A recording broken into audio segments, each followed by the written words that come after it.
Hello everyone, life লিভিংয়ে আপনাদের স্বাগতম। Life লিভিংয়ে আজ আমি এসেছি মুন্সিগঞ্জের শ্রীনগর উপজেলায়। শ্রীনগর উপজেলার যে স্থানটিতে আমি এখন আছি সেটিকে সোনারগাঁ নামে পরিচিত। আসলে এই সোনারগাঁ যে নারায়ণগঞ্জের যে সোনারগাঁ আছে সেটি এক না, সোনারগাঁ আলমপুর নামে পরিচিত। এবং এই অঞ্চলটি আসলে আমাদের যে আড়িয়াল বিল, এই টোটাল এরিয়াটাই হচ্ছে আড়িয়াল বিল।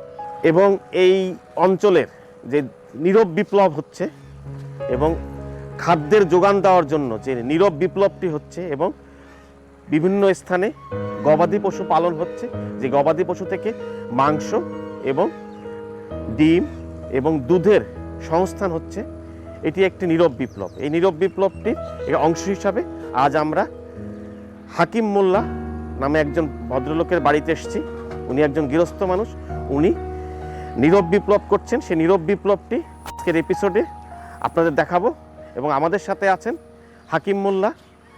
চলুন ওনার উপরেই আজকে আমাদের এপিসোড, এবং আমরা এই পুরো এপিসোডে হাকিম মোল্লা কীভাবে উনি নীরব বিপ্লব ঘটাচ্ছেন সেটাই আপনাদের দেখাবো।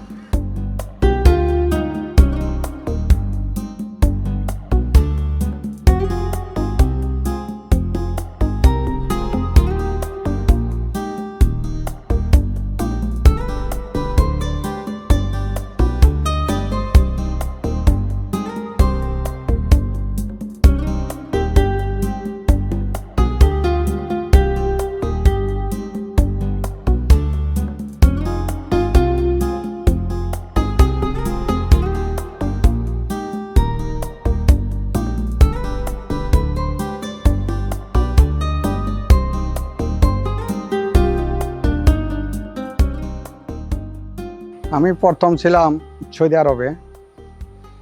ওই সৌদি আরবে 4 বছর চাকরি করলাম, আসলাম। আসার বাদে আবার বেশি সুবিধা হইল না, আবার গেলাম সিঙ্গাপুর 2 বছর চাকরি করলাম।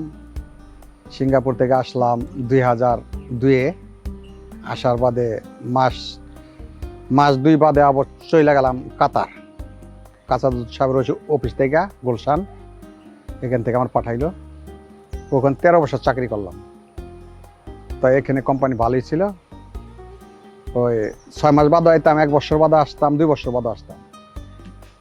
তা বাইরে থেকে আসার বাদে 2-3 বছর আজাইরা খাইলাম, দেখলাম যে এই দিন চলে না। তার বাদে চিন্তা করলাম যে কিছু করি। তাই গরু বাছুর লইলাম। গরু বাছুর লইয়া মনে করেন গাভী আছে 2টা। এখন ওই একটার পেটে আর কি সব বাচ্চা হইতে আছে। তো 2টা গাই হইল। এখন আবার 2টা আবার যে ইয়ের গরু আছে, কুরবানির গরু আছে, এগুলি আর কি বানাইতে আছে। 6-7টা মোটমাট আর কি 6-7টা গরু আছে। এখন এই লইয়া আছি আর কি, খেতে খামার লইয়া, ধান পান লইয়া, এই ঘাস কাটি আর কি, ভাত ঠাত খাই, দুধ বেশি।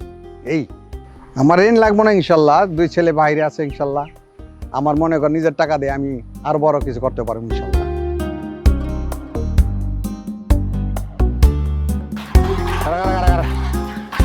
রাখ তো বাড়ি দাও, ভাল দিব।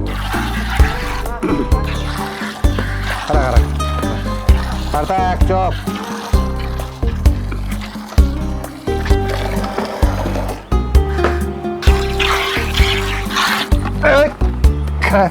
খেলাইছে বগলে।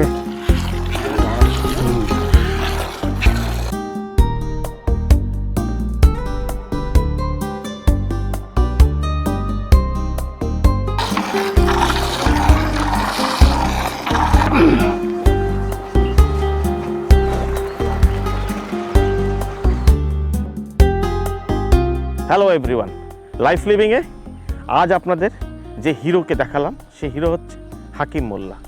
এইরকম হাকিম মোল্লা এই শ্রীনগর উপজেলার এই আড়িয়াল বিল এলাকায় অসংখ্য আছে, যারা নীরব বিপ্লবের মাধ্যমে আমাদের ইকোনমিতে অবদান রাখছে, আমাদের খাদ্যের যোগান দিচ্ছে।